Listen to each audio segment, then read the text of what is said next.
नमस्कार, ये आकाशवाणी शिमला है। अब आप पूनम शर्मा से प्रादेशिक समाचार सुनिए। आज के मुख्य समाचार। प्रधानमंत्री नरेंद्र मोदी ने कहा, स्टार्टअप के क्षेत्र में आज विश्व का नेतृत्व कर रहा है भारत। मन की बात कार्यक्रम में ऊना जिले के मिनिएचर राइटर रामकुमार जोशी का भी किया जिक्र।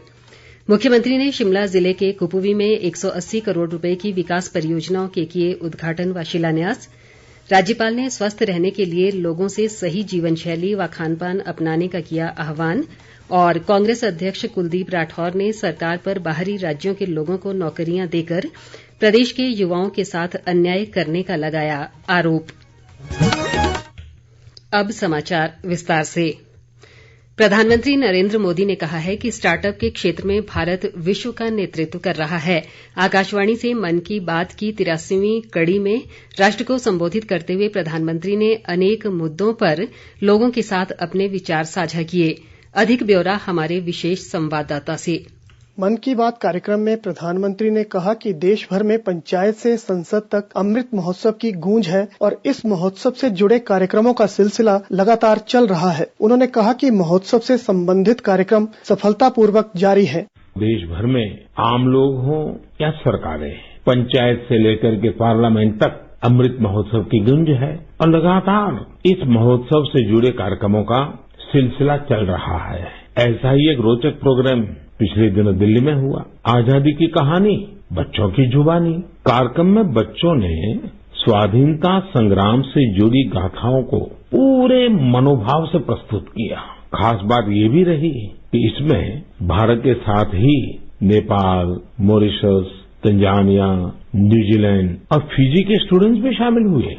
प्रधानमंत्री ने कहा कि भारत का महारत्न ONGC कुछ अलग तरीके से अमृत महोत्सव मना रहा है। नरेंद्र मोदी ने प्रदेश के ऊना जिले के मिनिएचर राइटर रामकुमार जोशी का भी जिक्र किया, जिन्होंने डाक टिकट पर स्वतंत्रता सेनानियों के स्केच बनाए हैं। अपने जनजातीय समुदाय के योगदान को देखते हुए देश ने जनजातीय गौरव सप्ताह भी मनाया है। एक कमाल का काम हिमाचल प्रदेश में ऊना के मिनिएचर राइटर रामकुमार जोशी जी ने भी किया है। उन्होंने पोस्टेज स्टैम्प पर ही, यानी इतने छोटे से पोस्टेज स्टैम्प पर नेताजी सुभाष चंद्र बोस, पूर्व प्रधानमंत्री लाल बहादुर शास्त्री जी के अनोखे स्केच बनाए हैं। हिंदी में लिखे राम शब्द पर उन्होंने स्केच तैयार किए। नरेंद्र मोदी ने कहा कि भारत स्टार्टअप के मामले में विश्व में अग्रणी है और स्टार्टअप में निवेश हर वर्ष तेजी से बढ़ रहा है। नरेंद्र मोदी ने कहा कि स्टार्टअप के जरिए भारतीय युवा वैश्विक समस्याओं का समाधान कर रहे हैं। युवाओं से समृद्ध हर देश में 3 चीजें बहुत मायने रखती हैं और वही तो कभी कभी युवा की सच्ची पहचान बन जाती है। पहली चीज है आइडियाज और इनोवेशन, दूसरी है जोखिम लेने का जज्बा और तीसरी है कैन डू स्पिरिट, यानी किसी भी काम को पूरा करने की जिद, चाहे परिस्थितियां कितनी भी विपरीत क्यों न हो।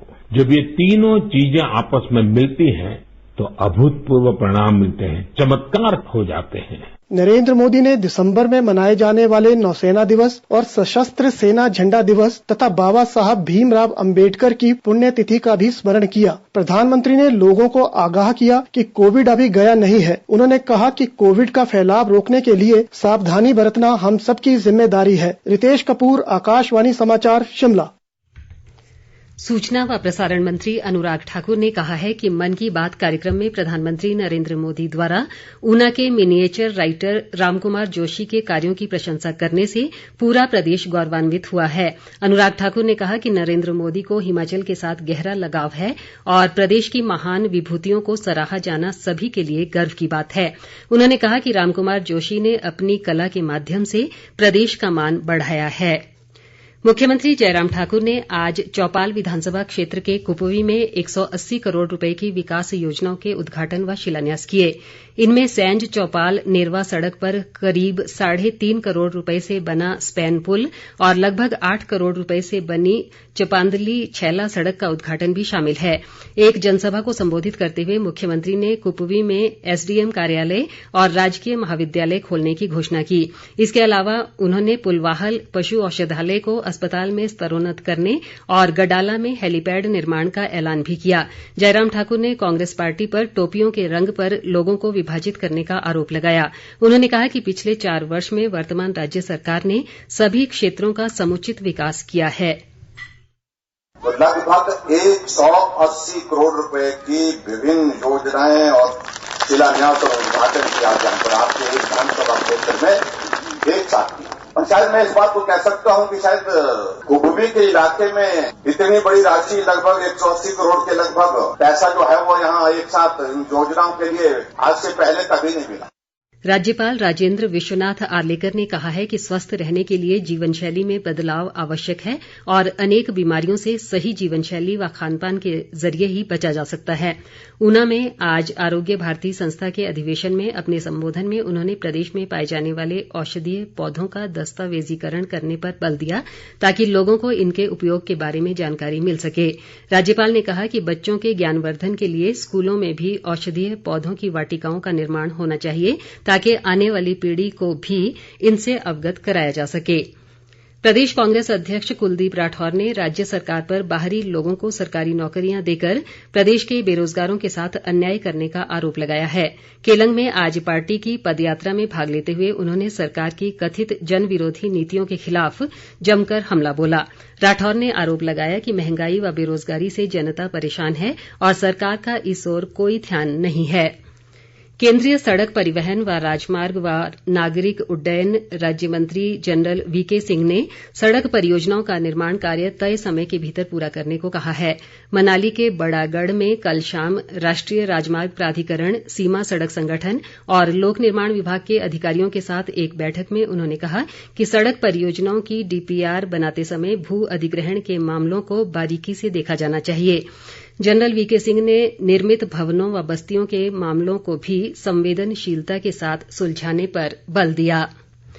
प्रदेश भाजपा अध्यक्ष सुरेश कश्यप ने जेसीसी की बैठक में मुख्यमंत्री जयराम ठाकुर द्वारा लिए गए ऐतिहासिक फैसलों का स्वागत किया है।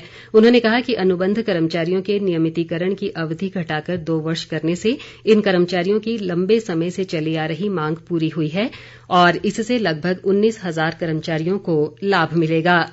दूसरी ओर कांग्रेस पार्टी ने जेसीसी की बैठक में की गई घोषणाओं को कर्मचारियों को गुमराह करने वाला बताया है। प्रदेश कांग्रेस के वरिष्ठ प्रवक्ता दीपक शर्मा ने कहा कि राज्य सरकार ने पंजाब की तर्ज पर अपने कर्मचारियों को भत्ते व अन्य लाभ नहीं दिए हैं और अहम विषयों पर चर्चा करना भी उचित नहीं समझा। उन्होंने कहा कि वेतनमान की घोषणा कर सरकार ने कर्मचारियों पर कोई एहसान नहीं किया है। राष्ट्रीय एरो फेस्ट प्रतियोगिता आज चंबा जिले के खजियार में संपन्न हो गई। एकल श्रेणी में बीड़ बिलिंग के रंजीत पहले, सिक्किम के अनीश गुरंग दूसरे और बीड़ बिलिंग के शिवराज तीसरे स्थान पर रहे। टेंडम श्रेणी में खजियार के दिनेश कुमार पहले स्थान पर रहे। खेल मंत्री राकेश पठानिया ने विजेताओं को पुरस्कार बांटे। विधानसभा अध्यक्ष विपिन परमार ने आज कांगड़ा जिले की परौर पंचायत में 22 करोड़ रुपए से अधिक की विकास योजनाओं के उद्घाटन व शिलान्यास किए। इनमें मुख्यमंत्री लोक भवन का लोकार्पण भी शामिल है। परमार ने पंचायत प्रतिनिधियों से सरकारी योजनाओं का लाभ सभी पात्र लोगों तक पहुंचाने का आह्वान किया। ग्रामीण विकास व पंचायती राज मंत्री वीरेंद्र कंवर ने ऊना जिले के ननावीं में अमर शहीद बृजेश कुमार प्रवेश द्वार और रेन शेल्टर का उद्घाटन किया। उन्होंने कहा कि ये प्रदेश का पहला मॉडल गांव है जहां अमर शहीद के नाम पर अनेक विकास कार्य किए गए हैं। वीरेंद्र कंवर ने धलोत पंचायत में 2 संपर्क सड़कों और खेल मैदान की आधारशिला भी रखी। अंत में मुख्य समाचार एक बार फिर। प्रधानमंत्री नरेंद्र मोदी ने कहा, स्टार्टअप के क्षेत्र में आज विश्व का नेतृत्व कर रहा है भारत। मन की बात कार्यक्रम में ऊना जिले के मिनिएचर राइटर रामकुमार जोशी का भी किया जिक्र। मुख्यमंत्री ने शिमला जिले के कुपवी में 180 करोड़ रुपए की विकास परियोजनाओं के किए उद्घाटन व शिलान्यास। राज्यपाल ने स्वस्थ रहने के लिए लोगों से सही जीवन शैली व खानपान अपनाने का किया आह्वान। और कांग्रेस अध्यक्ष कुलदीप राठौर ने सरकार पर बाहरी राज्यों के लोगों को नौकरियां देकर प्रदेश के युवाओं के साथ अन्याय करने का लगाया आरोप। इसी के साथ ये समाचार बुलेटिन समाप्त हुआ। हमारा अगला बुलेटिन आप सुन सकते हैं कल सुबह 9:20 पर। नमस्कार।